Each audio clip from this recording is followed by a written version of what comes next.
Welcome back to Ghouls Garage. Today we're working on a 1930 Model A front end. We've got this aftermarket axle setup we're going to put in it. This setup didn't come with any directions, so we're hoping this video will help our viewers assemble their front end if they have the same kit or one similar. One of the first things we noticed were our bat wings were left and right. They're not marked.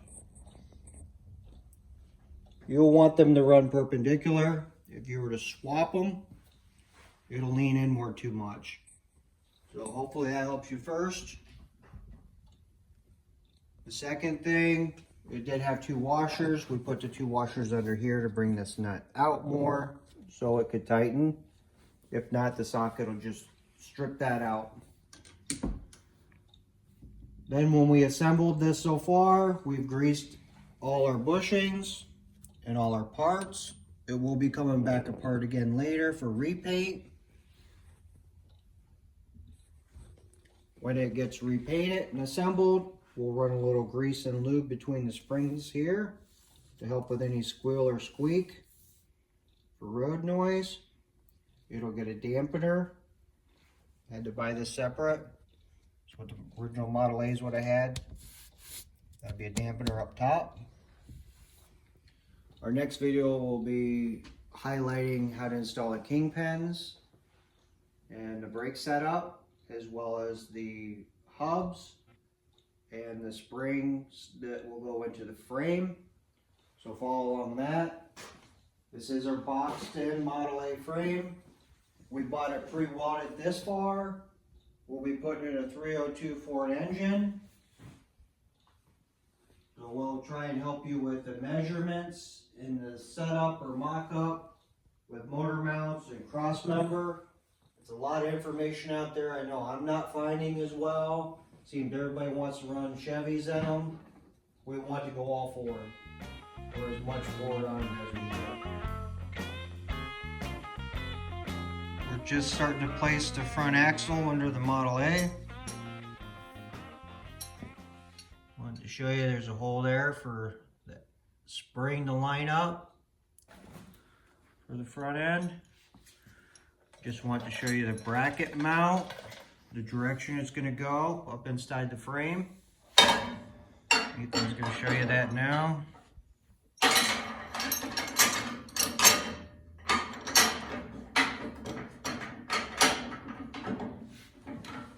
Those will get the nuts underneath. And that'll help hold that spring up. We're just going to mock it up in place. From there, I want to measure my back spacing for my rims and tires. I'm going to get those ordered. I'm going to have the full weight of the car setting on the wheels and have it all lined up for the geometry I want so I can set the axle. The axle will have a degree, either a positive or negative degree. We'll talk about that some more in another video when we start welding. In the meantime, we'll just go ahead and snug this in place and keep moving on.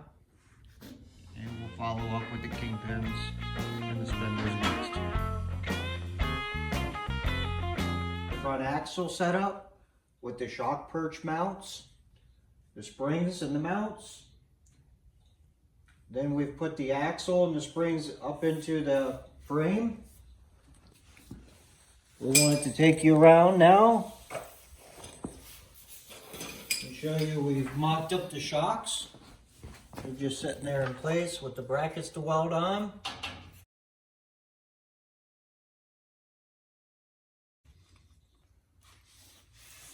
Back here we've done the bat wing connectors for the hairpins. These are your hairpins. I've taken the threads and I've backed them out some. I didn't bring that all the way in, because you're going to want some room to adjust it once you get everything welded up and to your dimensions.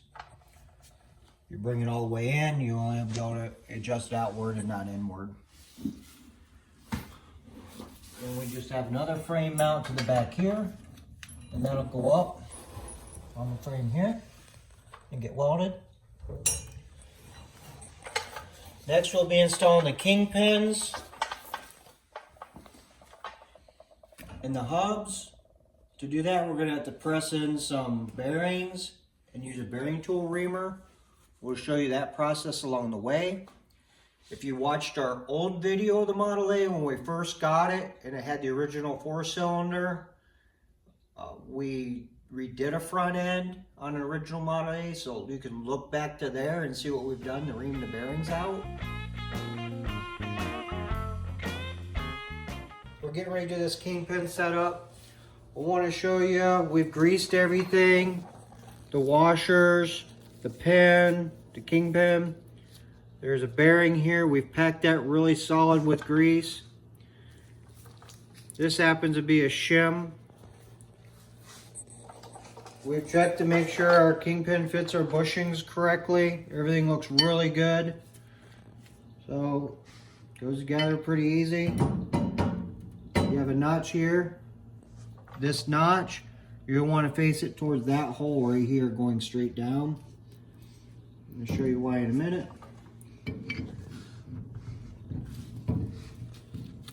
So I have a spacer washer in there already. Lining the kingpin up. I'm going to drop that in through a little bit. Once it gets started, then I can get the washer bearing set up in here.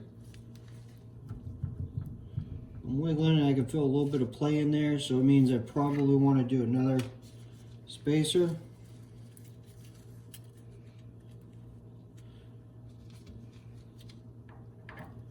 Get a nice tight fit that way.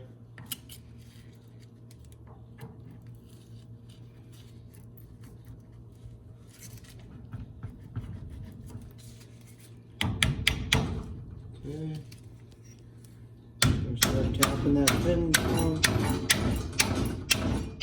in place, making sure there's no lining anywhere. There she is. You can see there's no play in the spindle or the axle at all. That's what we're looking for. Then you have a retainer here.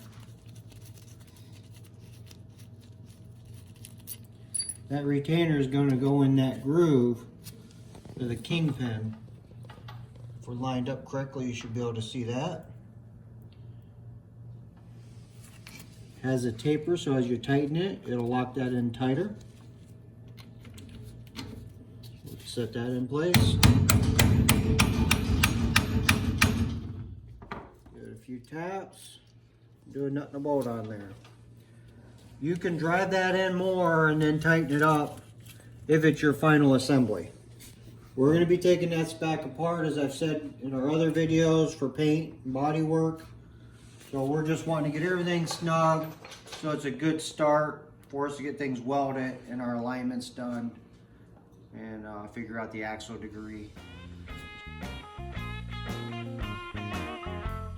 Alright, here we are back at Ghouls Garage.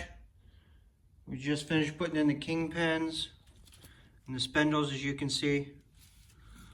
After that, we went ahead and installed the brake bracket, which is up here. Got our brake bracket going.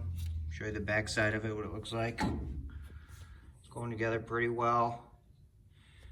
Then below here, we have our steering bracket. And we'll turn that a little more so you can see how far it drops down. You can have a left or a right, or you can spin these things and have them facing up higher, depending on your geometry. Ours looks like it's going to be facing further down. Everything's looking really good. I'm going to turn it over to Ethan. He's going to describe what he's doing now with the brake rotor and everything. Hi, Ethan. Hi. I'm going to be installing the rotor, as he said. First, you grease your bearing, which is in there, and then we have this bushing, and then we put this spacer thing in it, and just push it right down in. And then after that, just set it up on it.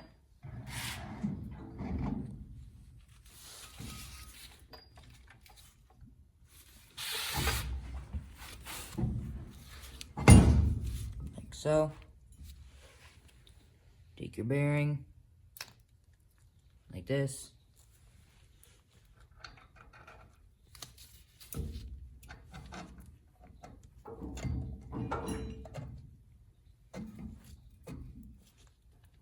Push it as far as it can go. Take your washer. Set it up with that indent right here, with this indent here, just like so. And after that, take your castle nut, thread it on.